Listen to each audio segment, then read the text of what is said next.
So HCT here means hematocrit value. Hematocrit मतलब low hematocrit मतलब कि कम नंबर ऑफ सेल्स प्रेजेंट है, हाई हेमाटोक्रिट मतलब कि ज़्यादा density of cells would be present in that area. Okay, so इसके पहले हमने स्लाइड स्मेयर कैसे प्रिपेयर करते हैं, लैशमैन स्टेन डालेंगे, कितना डालेंगे, वाटर या NaCl हम कितना यूज़ करेंगे, उसको हमने देखा है ना। इसी का थोड़ा सा ब्रीफ रिव्यू है ये।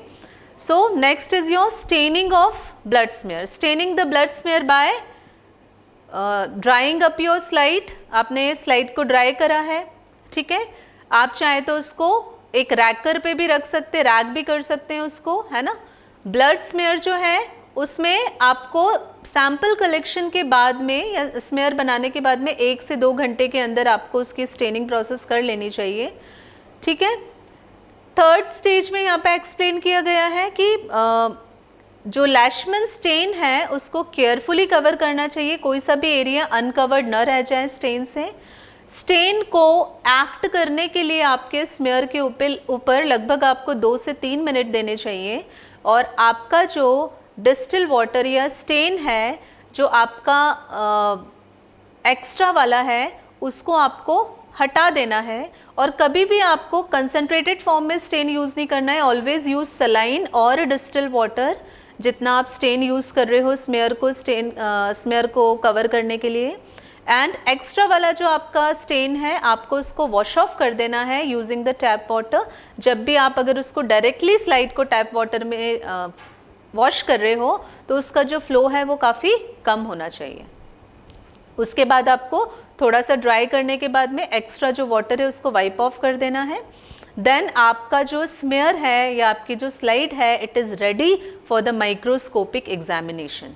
अब माइक्रोस्कोप में आपको एग्जामिन करने के लिए हमेशा रूल होता है कि किसी भी स्लाइड को एग्जामिन करने के लिए या ऑब्जर्व करने के लिए अंडर माइक्रोस्कोप आपको शुरू में लोअर रेंज में देखना चाहिए, लो पावर ऑब्जेक्टिव लेंस में देखना चाहिए, फिर धीरे धीरे ग्रेजुअली आपको माइक्रोस्कोप का रेजोल्यूशन बढ़ाना चाहिए। और यहाँ पे आप पहले 10x में सेट करोगे, उसके बाद में आप उसको ऑयल से कवर करने के बाद में 100x पे स्मेयर को देखोगे, ठीक है। फिर आपको इसमें काउंटिंग शुरू करनी है। हाँ, एक चीज़ और, जब भी हम 100x में देखते हैं 100x ऑब्जेक्टिव लेंस में देखते हैं माइक्रोस्कोप की, तो उसका एक रूल होता है कि 100x में देखने के पहले हम जो स्मेयर होता है उसको जनरली सिडार वुड ऑयल से क्या करते हैं, कवर करते हैं बेसिकली, है ना।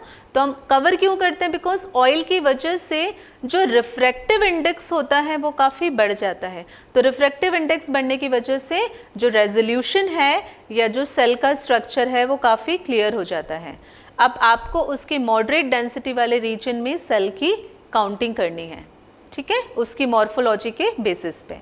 इस तरीके के आपके न्यूट्रोफिल्स दिखेंगे। अब इसमें 2 तरीके के न्यूट्रोफिल्स हैं। एक है न्यूट्रोफिल्स जिसमें आपका जो न्यूट्रोफिल की न्यूक्लियस है वो सेगमेंट हो गई है, उसमें कट गई है, वो 2 फ्रैगमेंट्स में बट चुकी है, तो उसको हम सेगमेंटेड न्यूट्रोफिल बोलेंगे। है वो भी न्यूट्रोफिल, लेकिन उसकी जो न्यूक्लियस है वो 2 सेगमेंट्स में प्रेजेंट है, और एक में आपकी रेगुलर न्यूक्लियस प्रेजेंट है जिसको हम बैंड न्यूट्रोफिल बोल रहे हैं।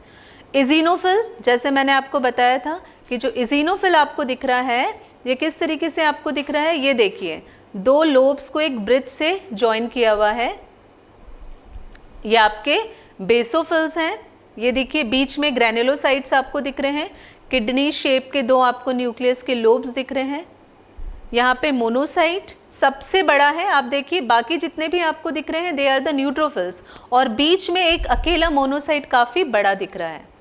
And these are the lymphocytes. एक ही लिम्फोसाइट इसमें दिख रहा है जिसकी जो न्यूक्लियस है काफ़ी आपको सर्कुलर इन शेप दिख रही है, दैट इज योर लिम्फोसाइट, ठीक है। सो लास्ट में आप काउंट करने के बाद में आप एक चार्ट भी बना सकते हैं। चार्ट में आप किसी भी सेल के इनिशियल्स लिख सकते हैं। फॉर एग्जांपल आपने चार्ट में 5 कॉलम्स बनाए, है ना, उसमें आपने लिखा एक में E, एक में N, एक में M, एक में L, इस तरीके से आपने इनके इनिशियल्स लिख दिए। अब आप उसके रिस्पेक्टिव कॉलम में जब जब आपको जो जो सेल दिख रहा है आप उसमें एक लाइन बनाते जाइए। फिर उस चार्ट में जब आपकी काउंटिंग कंप्लीट हो जाती है तो इंडिविजुअल चार्ट की जो काउंटिंग है हर एक सेल की वो आप लिख लीजिए, और फिर सारे सेल्स को काउंट करने के बाद में इंडिविजुअल परसेंटेज आप निकाल सकते हैं। So this was all about the calculation. Thank you.